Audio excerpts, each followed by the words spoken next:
Data, data, data. This is the mantra that you've heard me chant to help you on your inclusive journey. But what if you've got no data?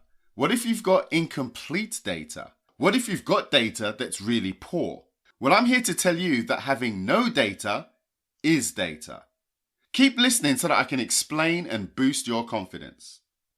I'm Dr. Jonathan Ashong Lamptey. I work with organizations to make them inclusive, and I'm on a mission to help 1 million people like you to make your workplace inclusive. Get your pen and paper ready because I'm going to explain 3 quick secrets that will change the way that you look at your data regardless of if you've got data or not. This is the second in a 3-part series about you and your diversity and inclusion data. In the first part of the series, I made 3 suggestions based on the shared experiences of some researchers from the Harvard Business Review. And these were experiences that I also share, so make sure you check out that show. Here, we're going to go a different way and talk about some of your so-called data problems. The first secret I want to share is that having no data is data. Yeah, that's what I said, you're hearing me right. In the first show in this series, I talked about how we could draw meaningful conclusions from small samples. Now, I'm telling you that we can draw meaningful conclusions from no sample. Bear with me, because this is a lesson that I learned the hard way. I've been in situations where I'm trying to collect data with little or no success. During my PhD, I was trying to find qualified black accountants in the UK. And you would have thought that would be quite a straightforward thing to do, right? It took me years. Now, it doesn't have to take you years to get your data, but that's not the point I'm making. I was looking for data and I was having no luck. All the professional bodies, they had nothing. They didn't really collect this data at that time, and they certainly didn't want to share it. All of the big accounting firms, they didn't have much to say about it either. And a lot of the people who I did meet, they weren't actually qualified accountants. So I started to think, how am I going to conduct a study when I've got no one to study? And then I was reminded that having no data was a form of data. If your organization makes no meaningful efforts to collect any demographic data, this suggests to me that building an inclusive organization is not a strategic priority. How do you know this? Well, I'm quietly confident that your organization collects data for all of their strategic priorities, and people are held to account for those. If they don't do that, that's a clear message. And this is regardless of how many badges you've got, how many awards you've won. If you're not actually doing this, then it suggests that it's not important. And that's a form of data. That's information that has meaning to you, and you can make decisions on that. This observation is a form of qualitative data, and we can use this to draw reasonable conclusions. Not having data means that there must be a reason why, and that reason is going to give you more data for assessing the status quo in your organization. Before we talk about the next secret, I want to talk about the importance of sharing.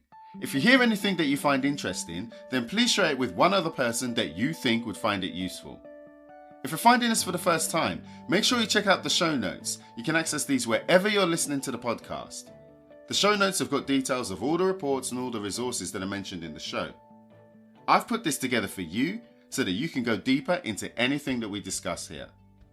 Now let's get back to talking about your data. I've told you that no data is data. The second secret that I want to share is that incomplete data is also data.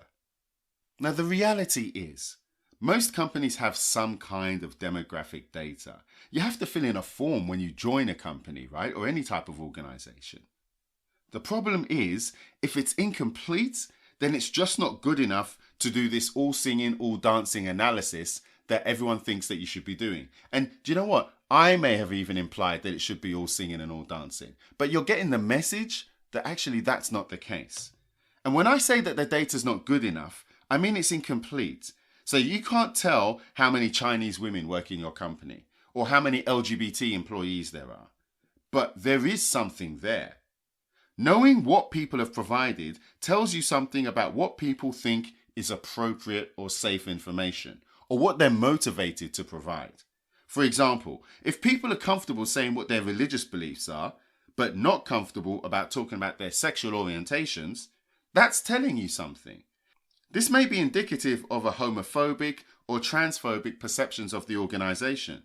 Now, let me be clear. I'm not saying if someone doesn't put that information that the organization is homophobic or transphobic. What I'm saying is some people may think that. Some people may think sharing that information is going to compromise their career.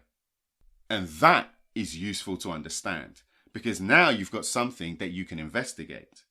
All of this is related to perceptions of the organizational culture. And this is important because it reflects one of the three biggest problems that organizations experience when they're trying to become inclusive. And in this case, it's about having a culture that allows everyone to reach their potential. And no amount of data can help you if you can't change the culture of your organization. The third and final secret that I want to share is that you should look at the role of the organization in compromising the data. When organizations talk about data, they typically characterize it as a commodity that's difficult to get. They need to encourage their employees to openly share this information.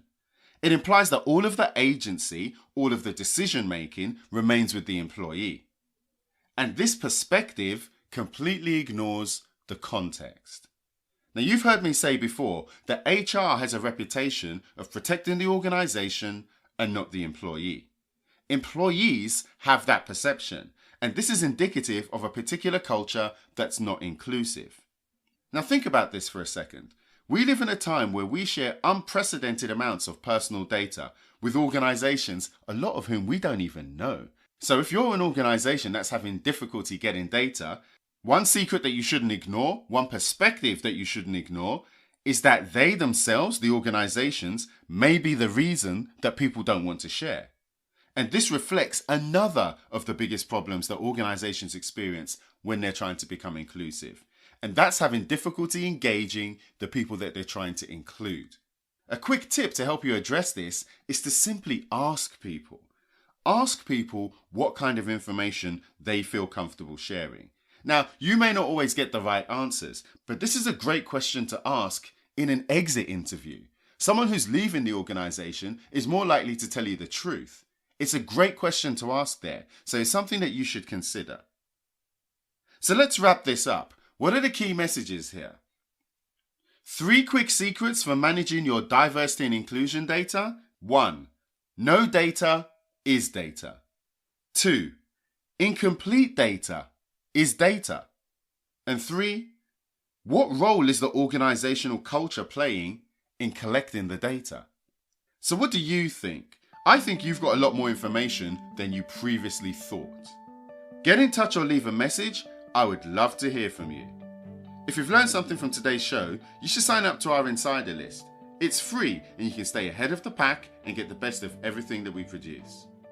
Thanks for listening, and I'll see you in the next episode.